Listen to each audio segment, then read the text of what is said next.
4 minutes. At about 3.5 minutes, you'll jump to the side and I'll take a measurement for blood lactate. Cool. And then we'll go up 1 kilometer an hour each 4 minutes. Cool. So until we see the point where your lactate starts to rapidly accumulate. Okay. And at the same time, I think it's next door, I'll grab it now.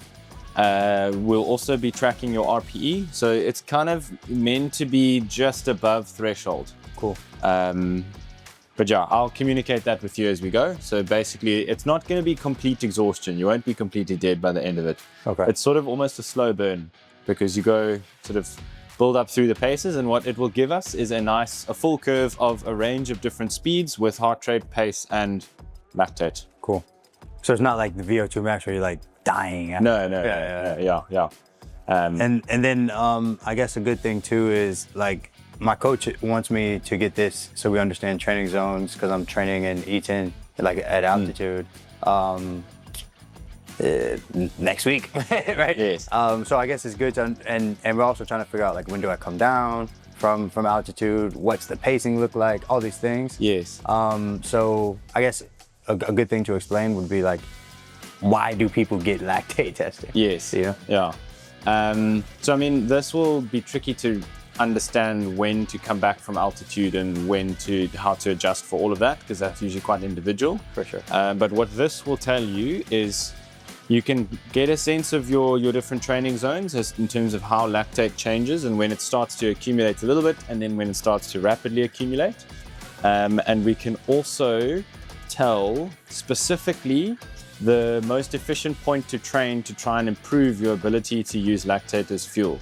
So what we see when you're exercising, as the speed goes up when you're running, you get an increase in the production of blood lactate.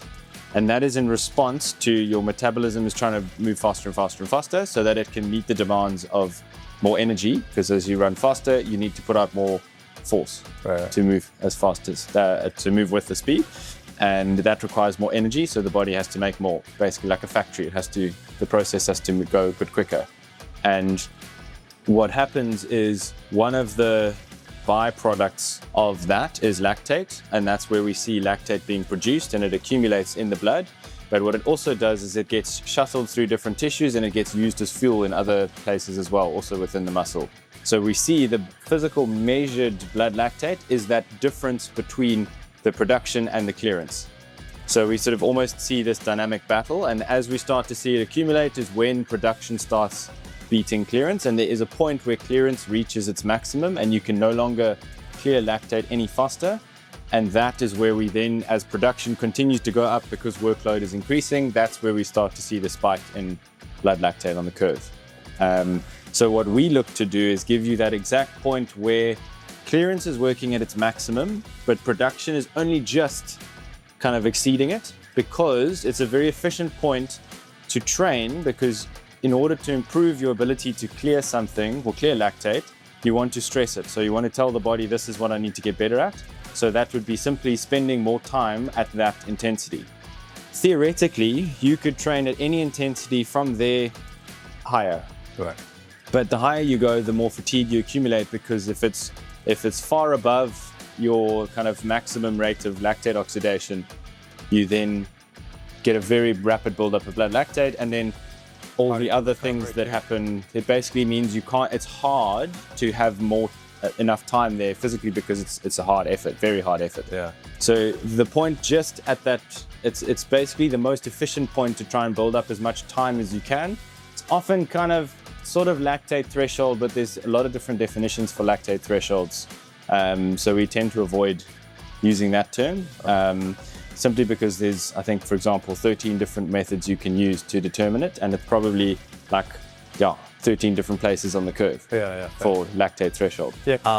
Like I'm always like I can run faster paces and it feels easier now. Yeah.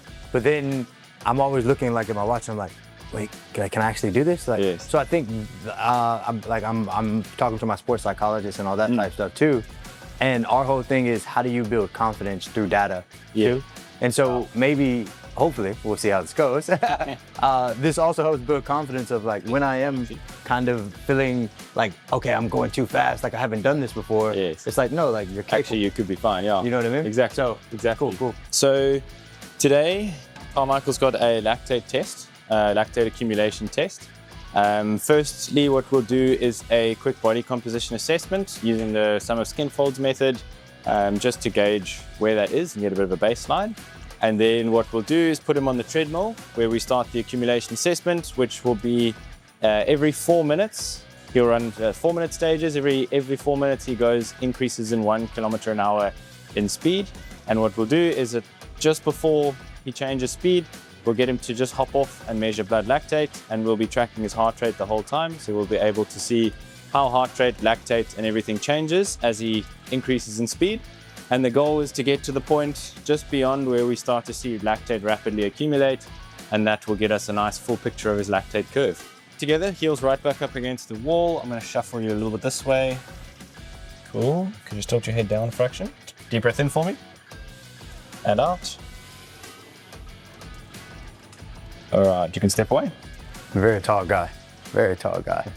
169.8. No way.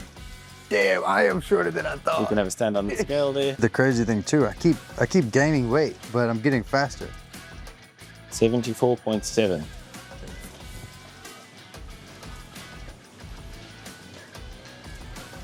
But I guess my coach is always saying it's more about body fat percentage and all this other. Yeah, it's a combination of both, and you can stay standing and then just relax the arms at your sides. Step a bit forward for me. Have you ever had this done before?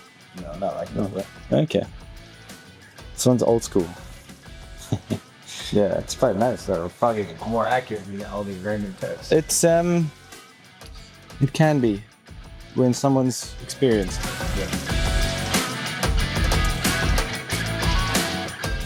Oh, man, it's fat too. It's crazy. Keep going up. And it's like, okay, like I don't like restrict what I eat that much really. Yeah. It's also like I'm burning 3,200 calories, 4,000 something calories a day. Yeah. I don't think I'm eating that. No, most. So we'll do one round and then we'll do a second just to make sure it's accurate. Well, increase the accuracy rather. I can't tell you that. That's one for the dietitians. Yeah, no, that's all right. I might need to get that at some point. And that becomes the cool thing about distance running is there's always something to improve. Yeah. Can I have a seat? Yeah. And then just roll the right hand thing up. It's like, as soon as you think you've gotten fast enough, Yeah. then you're like, well, if I just tweak this. No, exactly. I mean, the pros keep tweaking stuff. No, 100%. And sometimes it's even, you just need to do the same thing for another year. Yeah. I was like, it's not a game of months, it's a game of years. Yeah. All right.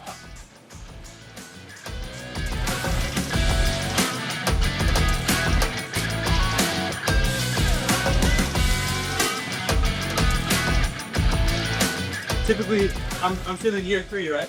Yeah. So typically 1 through 3 is like building that foundation. Yeah. 47 is like start making some more gains. Yeah. And then Yeah. it's like it's like mileage as well. For example, it's like a runway to like how far did you go? A little bit, I feel like. Yes. Because if you can run, say, a fast marathon with low mileage, then it's like sometimes that value number means like you have more to go. You have to push these 100-mile beats. Yeah, exactly. Probably that's decent numbers. That. Yeah, I mean, well, numbers are numbers, really. Yeah, the numbers are the numbers. Yeah. And I think the number 435 we currently at. You're now up to 14, which is 417. So probably we call it zone 2. 1 through 3 is like building that foundation. Yeah. 47 is like start making some more gains. Yeah. And then it's like mileage as well. For example, it's like a runway to like how far did you go? A little bit, I feel like. Yes. Because if you can run, say, a fast marathon with low mileage, then it's like sometimes that value number means like you have more to go. You have to push these 100-mile beats. Yeah, exactly. Hopefully that's decent numbers though. Yeah, I mean, well, numbers are numbers, really. Yeah, the numbers are the numbers. Fast one jumped up quite a lot anyway. Then that's probably enough for the day.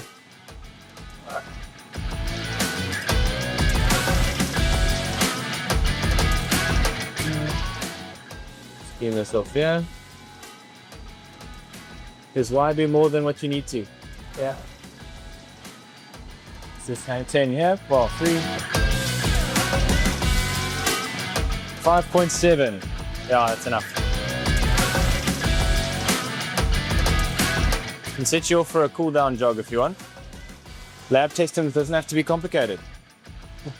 Can I just grab that from you? Yeah. What about one? You got to sort of mid to low 150s. Yeah. Yeah. What's the highest you've seen? I mean, I get it to the 160 sometimes. Yeah. I'm doing like speed work. Yeah. I guess that's above that show stuff. Yeah. And send you a PDF either this probably most likely tomorrow, but otherwise maybe later this afternoon. If there's any questions on that, you're welcome to shout. But otherwise, we put some explanations in for the numbers we put in there. Yeah. And we'll give you the raw data as well. So like a table with the pace, heart rate, lactate, and then a plotted graph as well.